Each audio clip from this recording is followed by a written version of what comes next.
Hello everyone, welcome to the fourth part of the cell. हम लोग cell का discussion कर रहे थे। सेल में कौन कौन से ऑर्गेनल्स होते हैं, सेल कैसे आया, एक क्विक रिव्यू कर लेते हैं। हमने ये देखा कि सेल की डिस्कवरी कैसे हुई, सेल कितने टाइप के होते हैं, प्रोकैरियोट और यूकैरियोट। प्रोकैरियोट हमने पढ़ लिया, यूकैरियोट हम पढ़ रहे थे। हमने ये देख लिया कि जो यूकैरियोटिक सेल है वो क्या होता है, ट्रू न्यूक्लियस बेयर होता है। उसके ऑर्गेनल्स हम पढ़ रहे थे। स्टार्ट हमने कहां से किया था, बाहर से। हमने सेल वॉल पढ़ा और सेल ऑर्गेनल पढ़ा। आज हम वहां से थोड़ा सा और अंदर बढ़ते हैं और आज हम कुछ और ऑर्गेनल्स को देखते हैं और उनको पढ़ने की कोशिश करते हैं। तो आज का जो हमारा टॉपिक है वो होगा एंडोमेम्ब्रेन सिस्टम। एक वर्ड इसमें लिखा है एंडोमेम्ब्रेन सिस्टम। ये क्या है? सेल ऑर्गेनल्स भी, बहुत सारे ऑर्गेनल्स एक साथ कंबाइंड होके कोऑर्डिनेटेड होके वर्क करते हैं।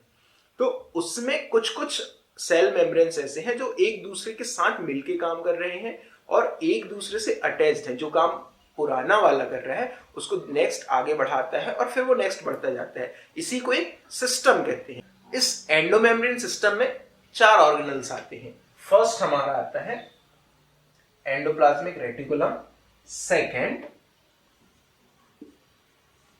गोल्गी एपरेटस, ये जिसको गोल्गी बॉडी भी कहा जाता है, third lysosomes and fourth vacuoles.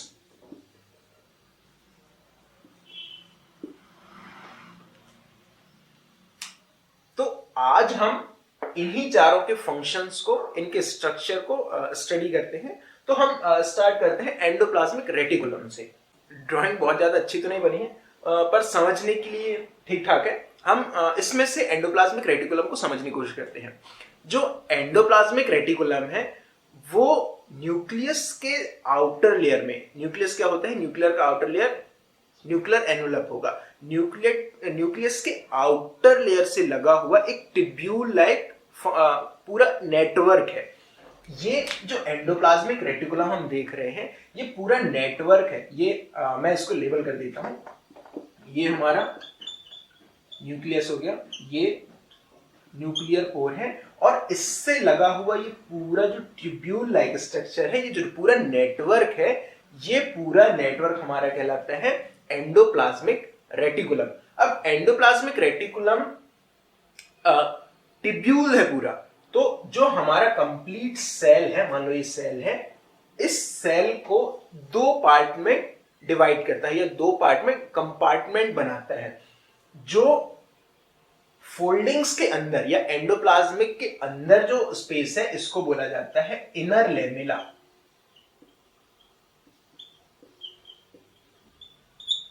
और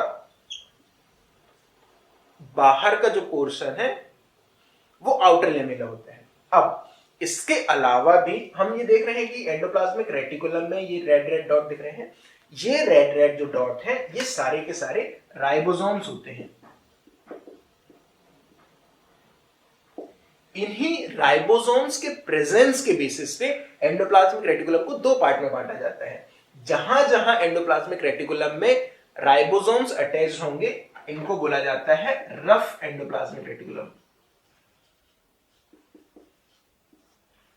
और जहां जहां राइबोसोम एब्सेंट होंगे इसे बोला जाता है स्मूथ एंडोप्लाज्मिक रेटिकुलम। ओके, तो ये नेटवर्क, ये ट्यूब्युलर नेटवर्क जो है ये होता है एंडोप्लाज्मिक रेटिकुलम, जो 2 पार्ट में डिवाइड है। किसके बेसिस पे? राइबोसोम की प्रेजेंस के बेसिस पे। रफ एंडोप्लाज्मिक रेटिकुलम और स्मूथ एंडोप्लाज्मिक रेटिकुलम। इसके फंक्शंस की बात करें तो ये रीजन जहां जहां राइबोसोम है, राइबोसोम क्या करता है, प्रोटीन सिंथेसिस में वर्क करता है। तो ये रीजन प्रोटीन सिंथेसिस करता है और जो स्मूथ रीजन है ये स्मूथ रीजन लिपिड सिंथेसिस करता है। ठीक है, एंडोप्लाज्मिक रेटिकुलम 2 चीजों के सिंथेसिस में सबसे ज्यादा हेल्पफुल है, प्रोटीन एंड लिपिड। प्रोटीन कहां से बनता है? जहां पे रफ एंडोप्लाज्मिक रेटिकुलम होता है, और उसके बाद लिपिड कहां बनता है? जहां पे स्मूथ एंडोप्लाज्मिक रेटिकुलम होता है। इसके बाद ये कनेक्टेड होता है गोल्गी बॉडी से।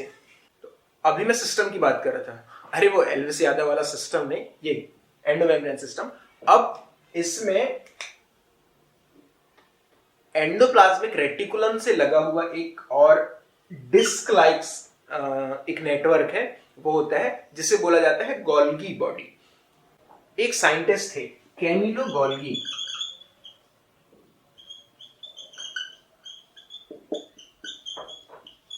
इन्होंने 1898 में फर्स्ट टाइम इसको ऑब्जर्व किया था, इसलिए इसका नाम बाद में उन्हीं के नाम पे गोल्गी बॉडी या कुछ लोग इसको गोल्गी एपरेटस कहते हैं, दोनों सेम है, एक ही बात है।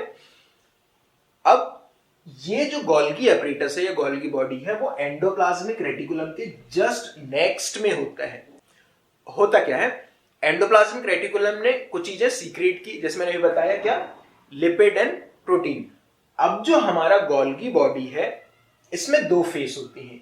ये जो फेस जो न्यूक्लियस की तरफ होता है इसको बोला जाता है सिस फेस, एंड जो बाहर की तरफ होता है इसको बोला जाता है ट्रांस फेस। होता यह है कोई भी चीज एंडोप्लाज्मिक रेटिकुलम से कहां आती है, सिस फेस में आती है, और सिस फेस में आके क्या होता है, उसका मॉडिफिकेशन होता है। मॉडिफिकेशन के साथ साथ में उसकी पैकेजिंग होती है। सिस फेस में क्या आता है, इसको फॉर्मिंग फेस भी कहा जाता है। इस फॉर्मिंग फेस में कोई भी चीज एंडोप्लाज्मिक रेटिकुलम से निकल के आई, वो कहां आई, यहां पे। इसके बाद ये सारे के सारे जो सेक्स होते हैं जिसको सिस्टीन भी बोला जाता है, ये पैरेलल होते हैं। मैंने क्या कहा, दो फेस होते हैं, एक होता है सिस फेस और दूसरा ट्रांस फेस। सिस फेस में कोई भी चीज कहां आई, एंडोप्लाज्मिक रेटिकुलम से गोल्गी बॉडी में आई, गोल्गी बॉडी में उसकी पैकेजिंग हुई, मॉडिफिकेशन हुई, और उसके जो अपोजिट का फेस होता है, कौन सा होता है इसके अपोजिट में, ट्रांस फेस, या इसके जस्ट उल्टा उसको क्या बोला जाता है, मैच्योर फेस भी बोला जाता है। मैच्योर फेस में कंप्लीटली पैक होके कोई भी आइटम यहां से निकल जाता है, कहां, आउटर लेयर में। आउटर मींस साइटोप्लाज्म में। ठीक, ये है मेन फंक्शन हमारे गोल्गी बॉडी का। क्या है, वो किसी भी चीज को पैकेज करता है। इसके अलावा जो गोल्गी बॉडी है वो क्या करता है, अभी मैंने क्या कहा, एंडोप्लाज्मिक रेटिकुलम से दो चीजें मेनली निकलती हैं, क्या, प्रोटीन एंड लिपिड। तो ये इनको मॉडिफाई करता है, इनकी पैकेजिंग करता है, और मेजरली सिंथेसिस किसका करता है, glycoprotein and glycolipids. Endoplasmic reticulum से क्या आया, प्रोटीन एंड लिपिड, उसमें मॉडिफाई करके और एडिशन करके उसने क्या बना दिया, ग्लाइकोप्रोटीन एंड ग्लाइकोलिपिड। देखो अभी मैंने क्या कहा, जो हमारा गोल्गी बॉडी है वो क्या बनाता है, ग्लाइकोलिपिड्स एंड ग्लाइकोप्रोटीन। इसके अलावा कुछ कुछ चीजें और भी है जो वो बनाता है या उसकी मॉडिफिकेशंस में हेल्प करता है। जो वो बनाता है उनमें सबसे मेन एक पार्ट आता है, उसको हम बोलते हैं लाइसोसोम्स। लाइसोसोम एक मेम्ब्रेन बाउंड वेसिकल है, ऐसा कुछ है। ये जो वेसिकल है ये डाइजेस्टिव एंजाइम से भरा हुआ होता है। इसके अंदर क्या होते हैं,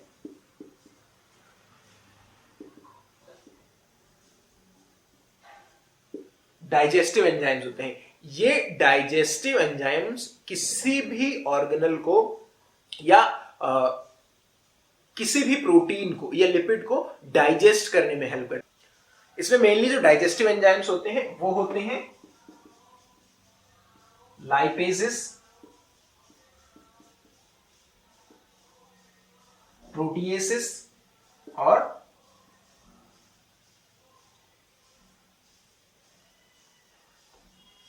कार्बोहाइड्रेसेस।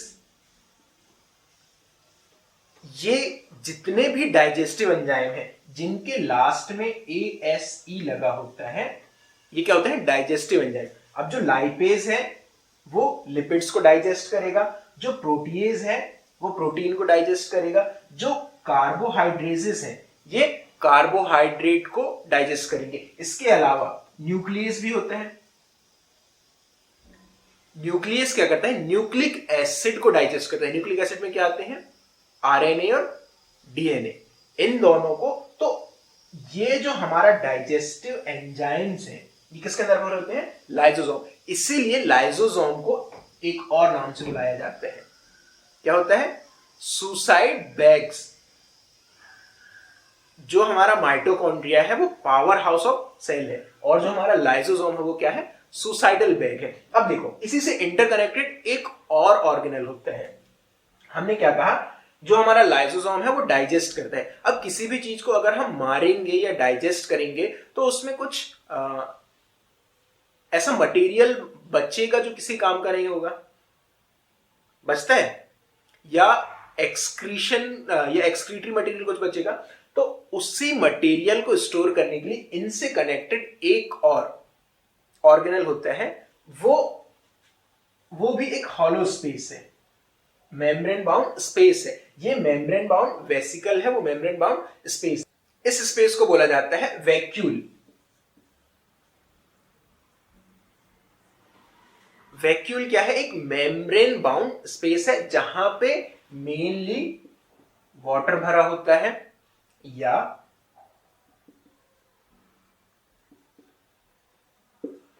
जो एक्सक्रीट करना है वो मटेरियल, या जैसे कि किसी सेल को मार दिया गया या कोई सेल खत्म हो गया तो उसको डाइजेस्ट किया गया। डाइजेशन के बाद जो एक्सक्रीटरी मटेरियल बचे, ये जो ऐसे मटेरियल बचे जिनको सेल के बाहर फेंकना है, वो जाके कहां स्टोर होते हैं, हमारे वैक्यूल में स्टोर होते हैं। तो ये जो चार ऑर्गेनल हैं ये किसमें आते हैं, एंडोमेम्ब्रेन सिस्टम में। एक बार सम अप करता हूं मैं एंडोमेम्ब्रेन सिस्टम को, क्योंकि ये बहुत इंपॉर्टेंट पार्ट है, नीट में आता है, आपके 11th की बायोलॉजी में सेल का जो पार्ट है उसमें बहुत इंपॉर्टेंट है।